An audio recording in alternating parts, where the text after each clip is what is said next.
बिस्मिल्लाहिर्रहमानिर्रहीम। अस्सलाम वालेकुम मेंबर्स व्यूअर्स, आप सब खैर खैरियत से होंगे। आज की वीडियो में जी डिस्कस करते हैं। एक तो माशाल्लाह मार्केट ने बड़ा ज़बरदस्त बाउंस बैक किया। उसकी रीज़न जो डॉलर की प्राइस में इतनी ज़्यादा मेजर डिक्लाइन आया आज एक ही दिन में आफ्टर फ्री फॉल ऑफ पाक रुपीज़, तो वो एक बड़ा अच्छा बूस्ट था मार्केट के लिए। अब उससे ज़्यादा इम्पॉर्टेंट ये है कि हमारी स्ट्रेटजी क्या होनी चाहिए। क्या इतना मेजर जो एक दफ़ा अपसाइड आते हैं उसके बाद नेक्स्ट डे के लिए बड़ा ज़रूरी होता है कि आपकी जो स्ट्रेटजी है वो ऐसी हो जिसमें आपकी ट्रेड एटलीस्ट सिक्योर हो और कोई ऐसा डिसीजन ले लें जो कि बाद में आपको स्टक होना पड़े। उसके अलावा रीसेंट वीडियोस में टेक्नोलॉजी सेक्टर को, ऑयल एंड गैस सेक्टर को हमने डिस्कस किया था। आज फूड सेक्टर को डिस्कस कर लेते हैं, उनके जो स्टॉक्स हम डिस्कस करते हैं, प्लस कुछ और स्टॉक्स जिनको हम साथ साथ डिस्कस करते हैं दूसरे सेक्टर्स के, क्योंकि उनमें कुछ ऐसे लेवल्स हैं जहाँ पर कुछ अच्छा डिसीजन जो सा है वो हमें फ़ायदा दे सकता है और गलत डिसीजन जो सा है वो हमें नुकसान दे सकता है। तो उनको थोड़ा सा क्विकली डिस्कस कर लेंगे। तो सबसे पहले आ जाते हैं मार्केट की तरफ। मार्केट में देखें, ओवरऑल अगर आप देखें तो पॉलिटिकल साइड पे एक स्टेटस को चल रहा है। डिसीजन आया, वो डिसीजन इस तरह का है कि अभी चीज़ें थोड़ी सी प्रोलॉन्ग होंगी। कोई मेजर जिसे कहते हैं ना टेंशन या अपोजिशन की तरफ से कोई प्रोटेस्ट या गवर्नमेंट को किसी किस्म का ख़तरा, ये ऐसी कोई चीज़ नहीं आई जिसकी वजह से आप देखें कि मार्केट के ऊपर वो प्रेशर नहीं आया जो खुदा न खास्ता आ सकता था। अब आगे जाके इसके ऊपर क्या गवर्नमेंट स्टेप लेती है और किस तरह के जो उनसे इम्पेक्ट आता है और उसके अगेंस्ट जो रिएक्शन आता है अपोजिट साइड का, वो कितनी पॉलिटिकल इंस्टेबिलिटी करता है, ये डेफिनेटली फिर अपना एक इम्पैक्ट उन चीज़ों का जो उनसा वो मार्केट लेगी। तो उस हवाले से मैं थोड़ा सा साथ साथ अपने आप को अपडेट रखना है और थोड़ा सा केयरफुल रहना है जब तक ये चीज़ें सेटल नहीं होती।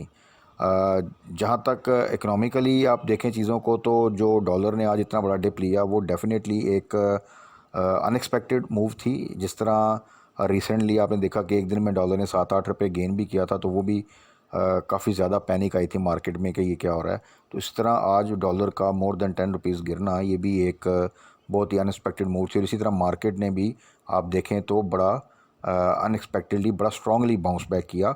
और यही चीज़ हम डिस्कस करते हैं कि मार्केट सम हो अपने आप को मैनेज कर रही है और बड़ा अल्लाह का शुक्र है कि मार्केट ने क्रैश की सिचुएशन नहीं दिखाई हमें रिसेंट मंथ्स में, ऑल दो के बड़े बड़े क्राइसिस जो से हैं वो आए हैं।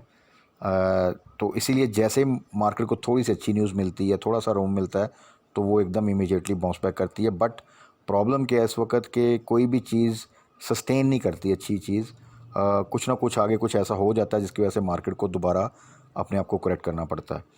तो ऐसे सिनेरियो में अगेन जब किसी एक न्यूज़ की वजह से मार्केट एकदम बहुत ज़्यादा अपसाइड पे जाए या किसी नेगेटिव के साथ बहुत ज़्यादा डाउन जाए, तो नेक्स्ट डे जो है फिर अगर तो वो न्यूज़ सस्टेन करें या उसी पैटर्न पे बेहतर न्यूज़ आए तो मार्केट मज़ीद अपने आप को बेहतर रखती है, अदरवाइज़ एक करेक्शन आती है। इसी तरह अगर किसी बैड न्यूज़ की वजह से मार्केट बहुत ज़्यादा गिरती है तो नेक्स्ट डे उसमें बाउंस बैक आता है, अगर कोई फर्दर बैड न्यूज़ ना आए।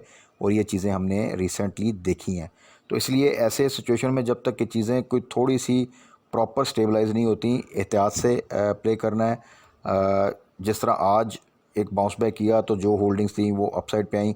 कल आपने अगर मार्केट पॉजिटिव साइड पे जाती है तो वहाँ पे आई साइड पे जाके कभी भी बाइंग नहीं करनी, वेट करना है फॉर डेप। और जो चीज़ें ऑलरेडी आपके पास हैं, इनकी रिकवरी में जो जो चीज़ें आपकी बेहतर होती जाएँ, वहाँ पर उनमें आप अपनी टाइमली जो है वो प्रॉफिट टेकिंग करें या एग्ज़िट लें। तो इस स्ट्रेटजी के साथ आप थोड़ा सा अपने आप को सिक्योरली अच्छी ट्रेड कर लेंगे और फ्यूचर में स्टक होने से बचेंगे। तो बाकी अब थोड़ा सा डिस्कस कर लेते हैं टेक्नोलॉजी सेक्टर के स्टॉक्स को। ऑयल एंड गैस सेक्टर के स्टॉक्स की रीसेंट वीडियो आपने देखी होंगी, उसमें हमने उनको डिस्कस किया, उनके क्या स्टॉप लॉस के लेवल्स हैं, क्या एवरेज या बाय बैक के लेवल्स हैं, कहाँ पे हमें प्रॉफिट टेकिंग करनी है। शॉर्ट ट्रेड्स के लिए मीडियम टर्म टारगेट भी हम डिस्कस करते हैं। इसी तरह कल की वीडियो में ऑयल सेक्टर को डिस्कस किया था स्पेसिफिकली कि उसमें कौन कौन से स्टॉक्स में हमने क्या क्या स्ट्रेटजी रखनी है। आज थोड़ा सा डिस्कस कर लेते हैं फूड सेक्टर को, और फूड सेक्टर के साथ कुछ और स्टॉक्स जिनको हम अक्सर डिस्कस करते हैं और उनमें कुछ आज मूवमेंट आई है, तो कहाँ पर उनमें हमने क्या स्ट्रेटजी करनी है। तो सबसे पहले आ जाएं आप फूड सेक्टर की तरफ। उसमें हमारे पास मिचल्स। सबसे पहले मिचल्स में आप सबको पता है कि माशाल्लाह जो हमने इसको टारगेट किया था और उसके बाद इसमें हमने 2-3 दफ़ा ट्रेड भी की और बड़ा ज़बरदस्त किस्म का इसने हमें प्रॉफिट दिया है। अब ये काफ़ी हाई साइड पे है और थोड़ा सा एहतियात के साथ अभी जो इसकी प्राइस अगर आप देखें तो तकरीबन 113 पे है इस वक्त, तो इसलिए यहाँ पे इसमें एंट्री लेना थोड़ा सा रिस्की है। इसके एंट्री लेवल अब के लिहाज से जो बनते हैं वो 100 टू 105 के करीब बनते हैं। वहाँ पर अगर ये है तो वहाँ पे एंट्री लेना बनता है। हाँ, जिनके पास अभी भी होल्डिंग है, जो पहले प्रॉफिट टेकिंग नहीं कर सके, वो 110 का स्टॉप लॉस रखें और इसको होल्ड करें। अगर ये 120 की तरफ जाता है तो फिर आपने अपना स्टॉप लॉस 115 पे ले जाना है। उसके बाद आ जाएं जी आप national foods again side item है। टारगेट किया हुआ हमने जून क्लोजिंग का, जब रिज़ल्ट आएगा उससे पहले इसमें एक रैली बनेगी इंशाल्लाह ताला 180 प्लस एटलीस्ट, और चांसेस ये भी हैं कि अगर मार्केट स्टेबलाइज रही तो ये इंशाल्लाह 200 भी दिखा सकता है। तब तक ये जो लेवल है 140 टू 145 ये इसके बाइंग लेवल हैं। यहाँ पे आपको जब भी चांस मिले तो आप यहाँ पे बाइंग करके थोड़ी सी होल्डिंग करेंगे तो इंशाल्लाह फ़ायदा होगा। आपने देखा होगा वर्स्ट के सिनेरियो पे भी ये 140 अगर इसने ब्रेक भी किया तो इमीडिएटली फिर दोबारा से 143 144 पे आके इसने अपने आप को मेंटेन किया। इसी तरह प्रीमा छोटे स्टॉक में बिलो 18 मिले आपको तो बड़ी अच्छी प्राइस है 17 के आसपास, इसको मेंशन किया था। जब भी वहाँ पे आप बाय करेंगे आप इमीडिएटली देखेंगे इसमें आपको चंद दिनों में या एक आध हफ्ते में आपको 1-2 रुपये मिल जाएंगे और वहाँ पे आपको फिर प्रॉफिट टेकिंग करनी है। उसके बाद आ जाए जी फौजी फूड्स FFL, बहुत ही लो प्राइस पे आ चुका हुआ है। आल्दो के इसका लॉस चल रहा है एवरी क्वार्टर, बट उसमें बेहतरी आ रही है, सेल्स इंप्रूव कर रही हैं।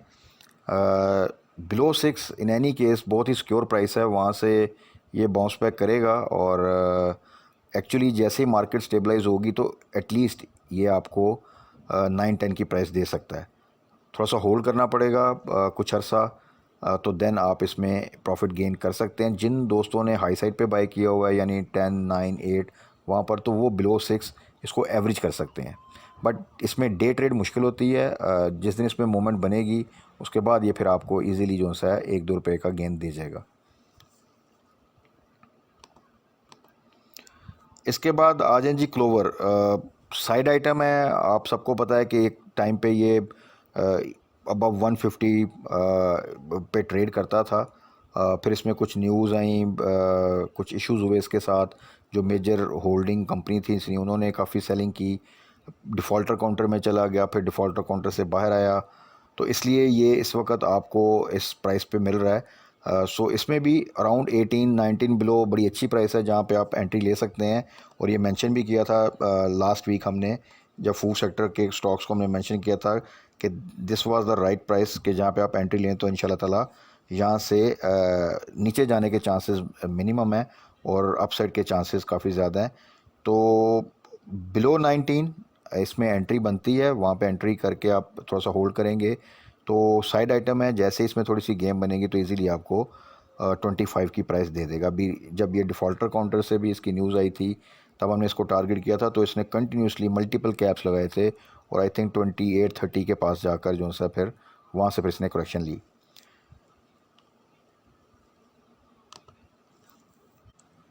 इसके बाद हैं कुछ और स्टॉक्स जिनको हम नॉर्मली साथ लेके चलते हैं। उसमें टीपीएलपी का आप सबको पता है, जो दोस्त मेरे साथ हैं, कि इसमें अच्छी स्विंग ट्रेड्स मिलती हैं और हमेशा मैं मेंशन करता हूँ कि जब भी 18 से नीचे जाए तो वहाँ पे जितना नीचे मिले उतना बेहतर है, वहाँ पे बाय करें, एवरेज करें। जैसे ही 20 क्रॉस करें या तो वहाँ पे प्रॉफिट टेकिंग करें या 20 का फिर स्टॉप लॉस लगा दें। और रिसेंट मंथ्स में 12 दफ़ा इसने ये ट्रेड जो रेंज है इसको जो सा फॉलो किया है कि ये 18 के आसपास आता है, वहाँ से फिर बाउंस बैक करता है और फिर ये 22 तक समटाइम जाता है और फिर वहाँ से दोबारा इसमें करेक्शन आती है। सो 16 टू 22 का अगर आप स्पैन रखें तो इस स्पैन में जितना नीचे आपको मिले उतना बेहतर है, बाय करें। और 20 प्लस को आप रख लें कि यहाँ पर आपने इसकी प्रॉफिट टेकिंग करनी है या 20 का स्टॉप लॉस लगाना है, तो मल्टीपल ट्रेड्स के साथ आप इसमें अच्छा गेन कर लेंगे। तो अभी अगर आप देखें तो ये 20 के नियर अबाउट है। कल अगर ये 20 को क्रॉस करता है तो अगेन वही स्ट्रेटजी रखें। अगर तो ये स्ट्रांगली ऊपर जाए तो 20 का स्टॉप लॉस लगा लें और होल्ड कर लें, और अगर आप देखते हैं कि ये वीक हो रहा है तो फिर ऊपर आप प्रॉफिट टेकिंग कर सकते हैं। उसके बाद है जी बर्जर आप सबको पता है हमने 73-74 के दरमियान यहाँ पे टारगेट किया था। उसके बाद इसने बड़ी ज़बरदस्त रैली बनाई, 85 तक गया और वो रैली कंटिन्यू करनी थी, बट जो फिर उसके बाद सिचुएशन हुई मार्केट के साथ तो इसमें करेक्शन आई। लेकिन इसने हमें अच्छी ट्रेड दी 2 दफ़ा, और टारगेट हमने पहले भी यही किया था कि इसको 80 का स्टॉप लॉस लगा के हमने होल्ड करना है। तो जिन दोस्तों ने 80 का स्टॉप लॉस लगाया, वहाँ से फिर ये जब नीचे आया दोबारा से उनको बायबैक का मौका मिला, और हमने यही डिस्कस किया था कि जैसे ही 80 का स्टॉप लॉस हिट हुआ, जब दोबारा ये 76 के पास आया था तो वहाँ पे दोबारा कॉल दी थी कि यहाँ पे आप दोबारा एंट्री लें, और दोबारा से फिर ये 83 84 के पास गया। और स्ट्रेटजी इसमें जब तक कि मार्केट प्रॉपर स्टेबलाइज नहीं होती है, इसमें कंटिन्यूस एक रैली नहीं बनती, तो उसमें यही स्ट्रेटजी है कि जैसे ही 80 को क्रॉस करें आप 80 पे स्टॉप लॉस लगाएं, ताकि अगर ये डिप लेता है तो 80 पे आपका एग्जिट हो, और नीचे आके आप दोबारा इसको, अगर ये 78 से नीचे आता है तो वहाँ पे आप बाय बैक कर सकते हैं। जैसे ही मार्केट थोड़ा सा इसको सपोर्ट करेगी तो इसमें आप देखिएगा कि रिजल्ट से पहले इंशाल्लाह जो रैली बनेगी तो ये आपको 90 to 100 की प्राइस दिखा सकता है। इसके बाद आ जाए जी गनी ग्रुप पे। गनी ग्रुप में ट्रिपल GL, जी टेक, डबल GL, ये तमाम एक ही पैटर्न पे जो सा वो मूव करते हैं। अभी काफ़ी लो प्राइस पे हैं। रिसेंटली डबल GL जो सा 17+ पे ट्रेड कर रहा था, 18 के पास भी गया, बट फिर मार्केट ने जो डिप लिया उसके बाद दोबारा ही नीचे आया, अभी 16.58 के पास है। तो इसमें भी स्ट्रेटजी यही है कि अभी जिनके पास होल्डिंग है, अगर ये 16 से नीचे जाए तो एवरेज कर लें, और जैसे ही ये फिर आपको 2-3 रुपये मिले उस क्वांटिटी को एटलीस्ट ज़रूर सेल करें और प्रॉफिट टेकिंग करें जो कि आपने एवरेज के लिए ली है। जो आपने हाई साइड पे बाई किया उसको होल्ड करें। इस तरह की छोटी ट्रेड्स के साथ आप अपनी एवरेज बेहतर कर लेंगे। उसके बाद आ जाएं जी इमेज।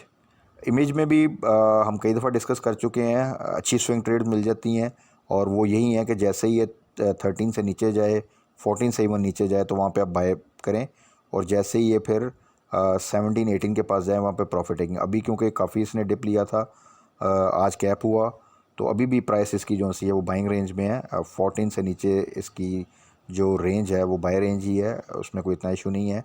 और जैसे ही आपका 16 क्रॉस करेगा तो फिर वहाँ पे आप या तो 16 का स्टॉप लॉस लगा के होल्ड करें या इसमें प्रॉफिट टेकिंग करें। ओवरऑल अगर इमेज में देखें तो आपको 2-3 रुपये की अच्छी ट्रेड मिल जाती है, और एवरी मंथ ये इस तरह के एक मूवमेंट करता है जिसमें 2-3 रुपये मिनिमम और मैक्सिमम 4-5 रुपये की भी ट्रेड दे देता है। तो ये तो थे जी कुछ आज के लिए फूड सेक्टर के स्टॉक। कुछ और स्टॉक्स जिनमें हम डिफरेंट टाइम्स पे ट्रेड्स करते हैं, शॉर्ट टर्म भी और मीडियम टर्म टारगेट भी कुछ सेट किए हुए हैं। तो मीडियम टर्म टारगेट तो देखें इंटैक्ट हैं। बहुत से स्टॉक्स हैं जिनमें बहुत अच्छी रैलीज बन सकती हैं, स्टार्ट भी हुई थी, बट मार्केट की वॉलेटिलिटी की वजह से फिर करेक्शन आ जाती है, फिर डिप आ जाती है। इसीलिए बार बार इस पूरे ड्यूरेशन में मैं मेंशन करता रहा हूँ तमाम दोस्तों को कि शॉर्ट ट्रेड ज़रूर करें। अगर फुल क्वांटिटी में नहीं करनी, पार्शियल क्वांटिटी को ट्रेडिंग के लिए रख लें, पार्शियल क्वांटिटी को मीडियम टर्म टारगेट के लिए होल्ड कर लें। तो इस तरह ये है कि आप इस वोलाटाइल मार्केट में वो जो रेंज में स्टॉक मूव करता है वहाँ पर एक अच्छा गेन कर लेंगे। ज़रूरी उसके लिए ये है कि स्टॉप लॉस ज़रूर लगाएं, टाइमली प्रॉफिट टेकिंग ज़रूर करें, और राइट टाइम पे लो साइड पे एंट्री लें, ना कि हाई साइड पे। तो यही स्ट्रेटजी को फॉलो करेंगे तो इंशाल्लाह ताला आपके लॉसेस भी रिकवर होंगे और एक आप अच्छा गेन भी कर लेंगे। लेकिन एक्साइटमेंट में हाई साइड पे एंट्री लेंगे तो देन फिर जो सा वो स्टक होने के काफ़ी ज़्यादा चांसेस हैं, क्योंकि चीज़ें अभी भी प्रॉपर मीडियम टर्म के लिए सस्टेनेबल नहीं है, स्टेबलाइज नहीं है, और सिचुएशन अभी तक क्लैरिटी के साथ हमारे सामने नहीं आ रही जिसकी बेस पे मार्केट एक थोड़ा सा 1-2 माह के लिए एक अच्छी बुलिश ट्रेंड बनाए।